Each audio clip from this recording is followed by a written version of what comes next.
Assalamualaikum warahmatullahi wabarakatuh. Ketemu lagi dengan Ibu Diah Jayasari pada mata pelajaran kearsipan.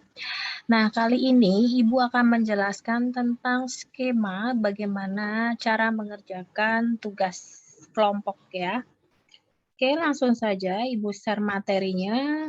Bisa kalian buka pada e-learning, klik dokumen, kemudian klik bab 2. Langsung saja Ibu mau membahas tentang bab 2 ya, yaitu prosedur penggunaan peralatan kearsipan. Nah, sebelum lebih jauh kalian mengerjakan tugasnya, kalian harus mengetahui terlebih dahulu perbedaan antara peralatan dan perlengkapan arsip. Untuk peralatan, yang pertama adalah dia sifatnya tetap atau tidak cepat habis. Jadi ketika kalian pakai, dia itu volume, jumlah, dan bentuknya tetap, nggak bisa berubah. Kemudian umur ekonominya itu lebih dari 1 tahun. Artinya pemakaiannya itu biasanya jangka panjang ya, bisa lebih dari 5 tahun mungkin malahan. Kemudian yang ketiga adalah fungsinya sebagai penunjang utama. Jadi kalau misalkan nggak pakai peralatan itu nggak bisa. Contohnya misalkan salon. Kalau mau gunting rambut, mau potong rambut, kalau nggak ada gunting nggak bisa seperti itu. Kemudian kalau misalkan mau ngeringin rambut, kalau nggak pakai hair dryer pasti nggak bisa. Nah, jadi dia itu, fungsinya nggak bisa tergantikan ya, atau fungsinya utama. Example kalau di salon itu adalah gunting, sisir, hair dryer, dan sebagainya. Jadi kalau dipakai, dia nggak akan berubah volumenya, jumlahnya, bentuknya, nggak akan berubah, seperti itu. Selanjutnya, untuk perlengkapan. Perlengkapan atau kalau di kearsipan itu disebut bahan. Ciri-cirinya adalah yang pertama itu dia sifatnya cepat habis bila digunakan secara terus-menerus. Jadi, kalau kalian, gunakan perlengkapan ini, entah itu sekali atau 2 kali, pasti volume, jumlah, atau bentuknya akan berubah. Artinya akan berkurang ya. Kemudian umur ekonominya itu adalah kurang dari 1 tahun. Jadi dia cepat habis, pemakaiannya nggak nyampe 1 tahun. Yang ketiga, fungsinya itu hanya sebagai pelengkap. Jadi dia, pelengkap saja, enggak utama artinya ya. Kemudian yang keempat, example-nya kalau di salon itu adalah sampo, sabun, dan toner. Jadi kan kalau dipakai dia akan cepat habis kan. Kemudian, saya akan lanjut menjelaskan tentang tugas kelompok ya.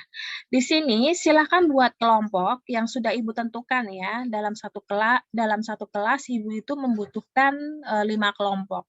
Misalkan ada 35 siswa, berarti satu kelompok isinya 7 siswa.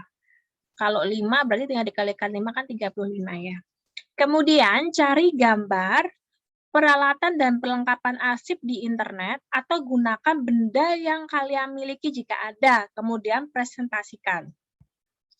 Nah, buat kalian yang punya peralatan dan perlengkapan arsip, kalian harus identifikasi dulu seperti apa sih kategori peralatan dan perlengkapan arsip itu. Nah, kalian bisa buka dan baca di LKS. Mana nih kategori peralatan, mana nih kategori perlengkapan. Nah, jika kalian di rumah punya, maka gunakan alat atau bahan yang ada. Jadi lebih simpel dibandingkan kalian harus cari di internet. Ya. Kemudian kalian harus bisa menjelaskan yang pertama adalah nama alat atau bahan arsip. Saya contohkan, misalkan adalah pembolong kertas. Kalau orang awam menyebut pembolong kertas itu ya pembolong kertas. Jadi dia nggak tahu namanya. Hanya anak OTKP yang mengetahui bahwa pembolong kertas itu namanya perforator. Ya. Nah, misalkan di rumah kalian ada perforator, ya udah gunakan aja perforator itu, ya. Kalau misalkan nggak punya, saya nggak punya di rumah alatnya, ya udah cari di internet, ambil gambarnya, di-cut aja, kemudian nanti ditempelkan di videonya. Kemudian yang kedua adalah ciri atau identifikasi fisik. Ini dalam kurung, jika kalian memiliki gambar dari internet. Jadi khusus nomor 2 ini ini bagi siswa yang dia itu nggak punya alat atau bahan di rumah ya. Jadi dia tuh ngambil alat atau bahan gambarnya itu di internet. Jadi dia copy paste di internet. Nah, dia harus menyebutkan ciri identifikasi fisik. Saya contohkan misalkan perforator, terbuat dari besi, ukurannya panjang berapa kali berapa. Kemudian ada apa namanya? Penjepit lubang di tengah-tengah di sisi kanan bagian tengah misalkan seperti itu.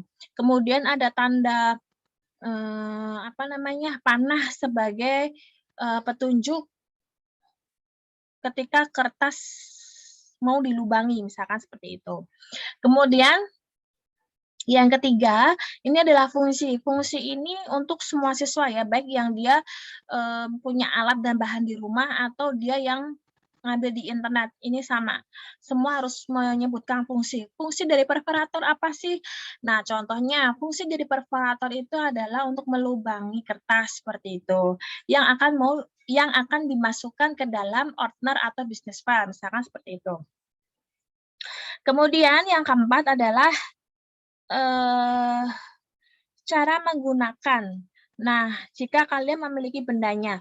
Nah, kalau yang khusus nomor 4 ini adalah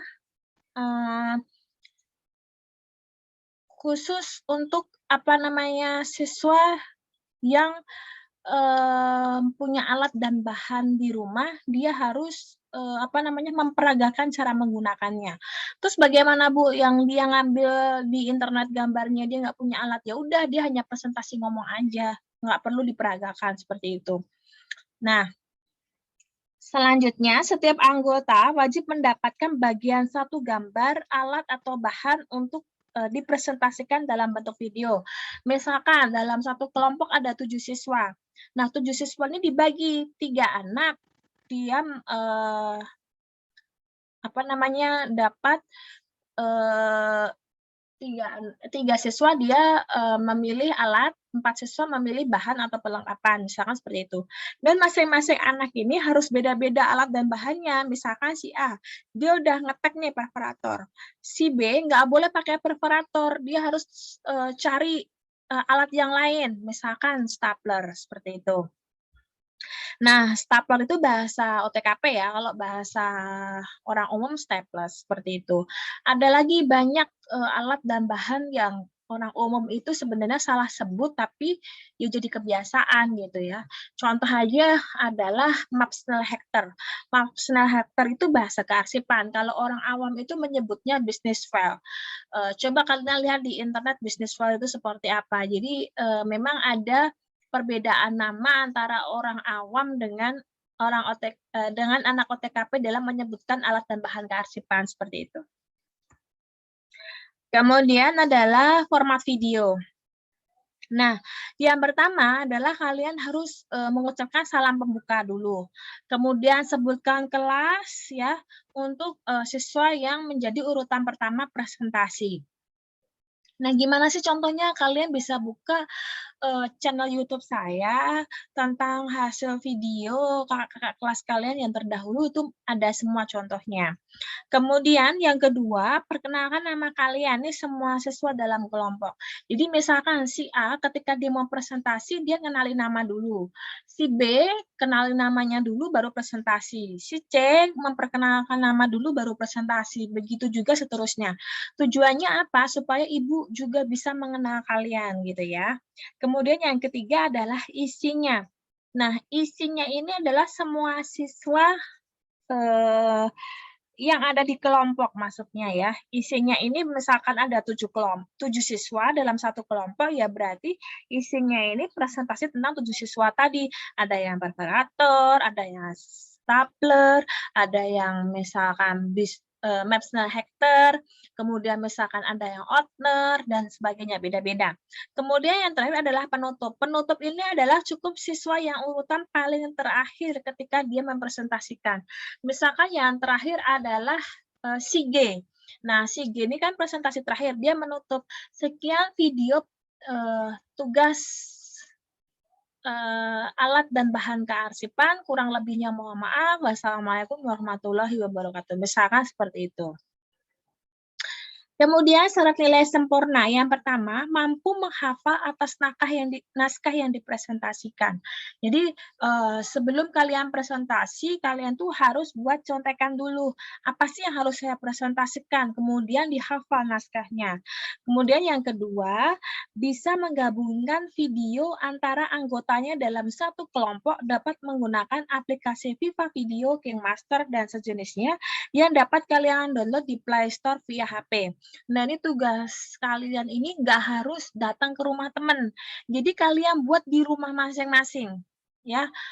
Taruh aja misalkan kalian mau, presentasi pakai video ya, misalkan si A, udah HP-nya itu ketika mau buat video, disenderin aja ke tembok atau ke meja, misalkan seperti itu. Nah, kalian kan bisa mengira-ngira tuh ketika kalian mau presentasi di depan HP ya. Apalagi kalau yang punya laptop lebih enak lagi. Jadi dia, tinggal rekam aja sih seperti itu ya. Nah, kemudian setelah itu misalkan si A, si B, si C, dia mengerjakan videonya di rumah masing-masing. Nah, ini ada tugas teman, pilih teman yang dia bisa sebagai kreator atau dia misalkan pinter ngedit ya, pinter ngedit video, udah digabungin dari 7 siswa tadi di rumah masing-masing, digabung jadi satu kesatuan video. Dari pendahuluan, kemudian isi digabung, dan penutup, digabung jadi satu. Kemudian yang ketiga, ekspresi wajah yang semangat. Jadi ketika presentasi harus semangat, jangan lesu. Kemudian optimis, good looking, jadi rapi ya. Yang laki-laki disisir rambutnya, pakai baju seragam. Saya sarankan baju seragamnya adalah produktif, yang warna hijau ya. Kalau ada yang nanya, Bu, boleh nggak pakai pramuka? Boleh nggak, Bu, pakai putih kotak-kotak? Jangan, saya sarankan lebih ke produktif aja. Kemudian yang perempuan juga. Kemudian harus mengkondisikan ketika presentasi itu semuanya harus rapi dan bersih ya di depan kamera ketika sedang melakukan presentasi. Nah, kemudian kalau kalian ini saya sarankan ya, kalau mau ngambil adegan presentasi itu kalian cari ruangan yang mendukung, jangan di tempat tidur seperti itu. Jadi belakangnya background-nya ada tempat tidur, jangan seperti itu. Kalian bisa searching di YouTube, kalian bisa lihat bagaimana sih orang yang ketika melakukan tutorial seperti tutorial make up atau misalkan tutorial cara menggunakan alat dan sebagainya kan itu kan dia di belakangnya tuh dikasih background kain ditutup gitu kan, dikasih lampu-lampu seperti itu boleh. Atau kalau keterbatasan kalian nggak punya sarananya, ya udah di ruang ini aja kayak ruang belajar atau kalau ruang tamu ya cari sudut-sudut yang bagus diambil untuk adegan video itu, atau tembok kosong yang normal gitu loh. Jadi jangan sampai kalian ketika presentasi itu di depan pintu, pintunya pas kebuka ada orang lewat, jangan seperti itu. Jadi kondisikan benar-benar kalian itu mengerjakan tugasnya itu benar-benar fokus dan sempurna.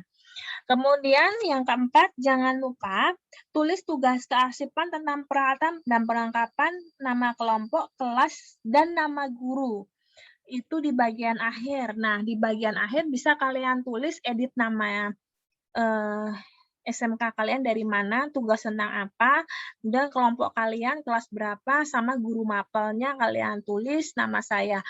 Seperti apa contohnya? Sekali lagi kalian lihat di channel YouTube saya banyak sekali tugas-tugas kakak kelas kalian yang terdahulu. Oke ya, sekian dulu penjelasan dari Ibu. Jika nanti ada yang tidak jelas, boleh didiskusikan di via WhatsApp group. Jadi jangan dijapri ya. Kalau dijapri nanti kelemahannya teman kalian yang kurang ngerti akan bertanya ulang ke saya dengan pertanyaan yang sama. Kalau di grup misalkan ada yang nanya, kemudian saya jawab, nah orang yang nggak ngerti atau siswa yang nggak ngerti, dia akan ikut membaca, jadi dia akan mengerti. Jadi pertanyaannya jangan sampai diulang-ulang gitu loh. Ya, nanti kalau bertanya boleh pas sesi pelajaran kearsipan atau kalau bisa setelah jam pulang. Jadi kamu di grup mapel itu kan setelah jam berakhir sekolah kan jam 11 ya. Jam 12 boleh chat di grup. Boleh, itu untuk umum, dibuka untuk umum setelah jam 12. Kelas 1, 2, 3 campur boleh di situ. Oke ya, sekian dulu video pembelajaran dari Ibu, kurang lebihnya mohon maaf. Wassalamualaikum warahmatullahi wabarakatuh.